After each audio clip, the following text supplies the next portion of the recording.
여러분 어렸을 적에 혹시 낯선 장소에서 부모님을 잃어버린 적 있으십니까?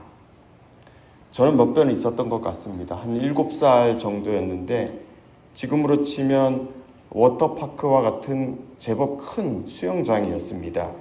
분명히 조금 전에 엄마가 앞에 있었는데 보이지가 않습니다. 얼마나 다급하던지요. 무서운 생각도 들고 또 아무리 둘러봐도 다른 사람들만 보였던 그런 생각이 납니다. 그런데 저희 어머니에게서 들었는데 그보다 어릴 적에도 저를 잃어버린 적이 있었다고 했습니다. 그때 상황이 좀 심각했습니다. 아침에 잃어버렸다가 저녁이 다 되어서 찾았다고 합니다. 눈앞이 캄캄하셨겠죠. 당시에 저희 어머니가 제 동생을 임신하고 있었는데 하루 종일 그 부른 배로 제 이름을 부르며 동네 곳곳을 찾아다녔다고 합니다. 성도 여러분, 자식을 잃어버렸을 때 부모와 자녀 중에 누가 더 힘들어할까요? 누가 더 그 마음이 찢어지는 것 같을까요? 저는 부모 같습니다. 어느덧 그렇게 속을 썩이던 제가 결혼도 하고 자식도 보았죠. 저희 4식구가 쇼핑몰에 가서 저녁도 먹고 구경도 하고 그랬습니다.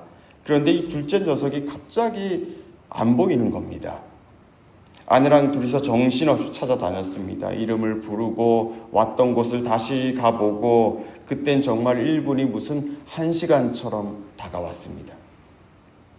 별의별 생각이 다 들죠. 혹시 누가 데려간 건 아닐까? 나중에 막 찾아다니는데 저 앞에서 많이 본 애가 있는 겁니다. 태연하게 혼자 뽑기 기계 앞에서 그 안에 뭐가 있나 서서 보고 있는 겁니다. 제가 어떻게 했겠습니까? 달려가서 혼을 내죠. 왜 엄마, 아빠, 누나 옆에 있지 않았냐? 어디를 갈 거면 얘기를 하고 가야지. 얼마나 널 찾았는지 아느냐? 그렇게 얘기하니까 이 녀석이 뒤늦게야 상황을 파악하고 울기를 시작합니다. 아, 내가 잘못한 거구나. 가족들과 헤어질 수도 있었겠구나 싶었겠죠. 자식을 잃어버리는 부모의 마음이 그렇죠. 말로 표현할 수 없을 겁니다.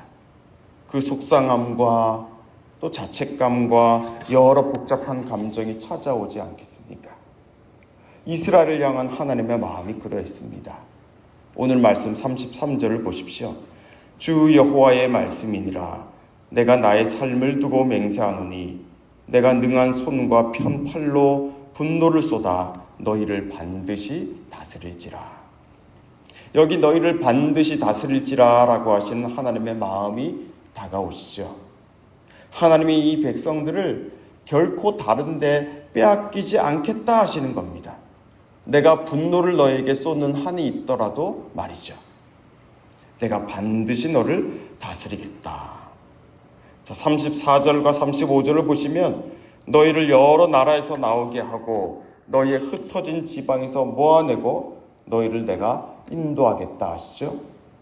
그리고 무엇을 하십니까? 36절입니다. 내가 애굽 땅 광야에서 너희 조상들을 심판한 것 같이 너희를 심판하리라. 주 여호와의 말씀이니라. 자, 하나님께서 이들을 심판하겠다 하십니다. 이스라엘 백성들 애굽에서 나와 광야 생활을 할 때 여러 일들을 겪지 않습니까? 가만히 보면 그들을 보면 어린아이와 같죠. 투정 부리고 원망하고 이게 없으니 뭐 달라 왜 없냐 그러죠. 그런 그들에게 하나님은 기적과 같은 일들을 보여주십니다. 또 때로는 크게 책망도 하시죠. 그랬던 것처럼 이제 이 백성들도 심판하겠다 하십니다. 이 심판이 무엇입니까? 애굽에서 나와 심판받은 그 백성들 어떠했습니까? 다 죽었습니까? 다 멸절당했습니까? 그들의 역사는 거기서 끝이 났습니까? 아니죠. 그들은 끝내 약속의 땅에 들어가지 않습니까?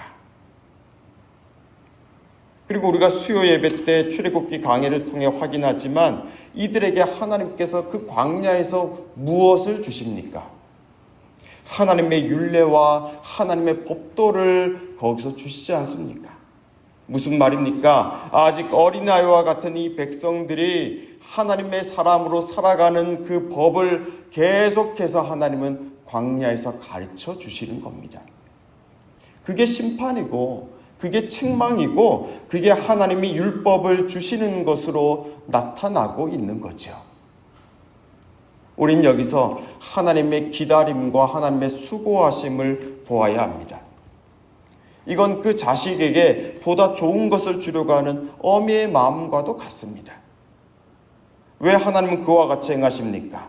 자, 37절 말씀 우리 같이 읽어볼까요? 37절입니다.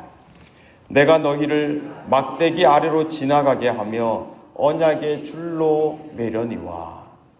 자, 막대기 아래로 지나가게 한다는 것은 하나님의 소유로 드려진다는 걸 말합니다. 하나님께서 이 백성의 소유권을 주장하시는 거죠. 그리고 그들을 언약의 줄로 동려 매겠다고 하십니다.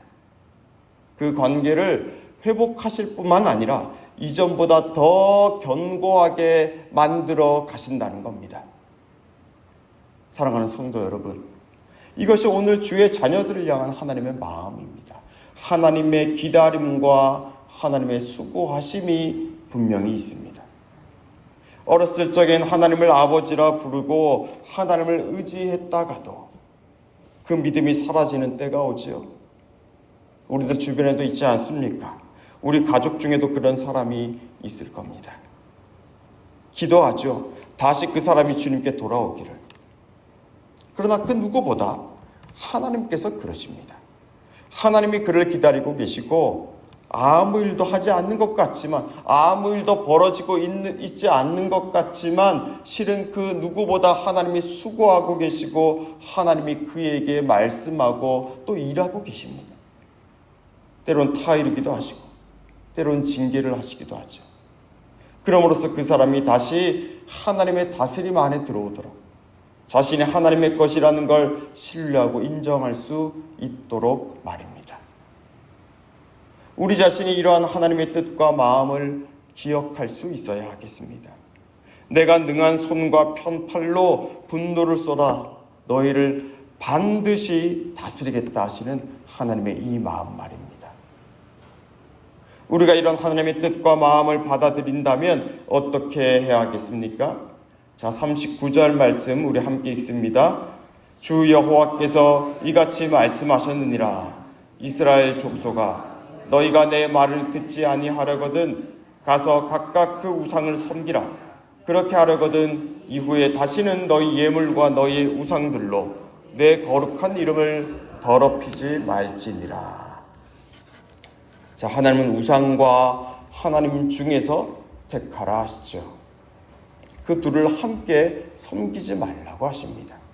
너희 예물과 우상들로 내 거룩한 이름을 더럽히지 말라 하시죠. 무슨 말씀을 하시는 겁니까? 그 우상을 치워버리라는 겁니다.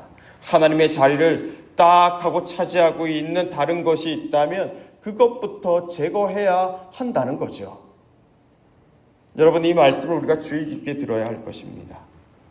하나님의 다스림이 선하고 복된 열매를 맺기 위해서는 우리 안에 하나님과 함께 섬기고 있는 것을 과감히 정리하고 치워버려야 합니다. 내가 먹고 있는 게 나고 내가 보고 있는 것이 나라는 말이 있죠. 내가 보고 내가 듣는 것, 내가 가장 시간을 많이 들이고 힘을 들이고 있는 것은 무엇입니까? 그때 우리는 하나님의 다스림을 구하고 있습니까?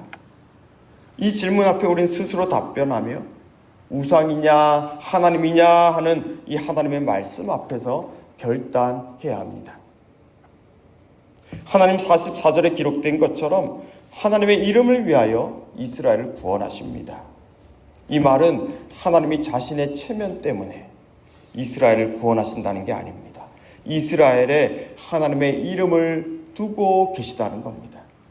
그래서 하나님은 그분의 자녀들에게서 떠나시질 않습니다. 얼마나 감사하고 그 은혜가 큽니까? 따라서 우리는 하나님이 우리를 온전히 다스릴 수 있도록 해야 합니다. 혹 하나님의 다스림을 방해하고 보지 못하게 하는 것들이 있다면 버릴 수 있는 용기를 가질 수 있기를 바랍니다. 하나님 앞에 내 열정과 내 물질과 시간을 사용할 수 있는 그런 믿음이 있기를 주님의 이름으로 축복합니다. 얼마 전에 방송 프로그램을 보니까 예능 프로그램이었는데요. 거기서 그런 멘트를 합니다. 모든 신들, 아무든 괜찮다. 모든 신들이 내 뜻을 다 들어주길 바란다 라고 합니다. 그 사람은 어떻게 신을 생각하는 겁니까? 내 뜻과 내 소원과 오로지 내가 바라는 것을 들어주길 원하는 신을 바라는 거죠. 오늘 이 말씀을 보면 하나님은 그렇지가 않습니다.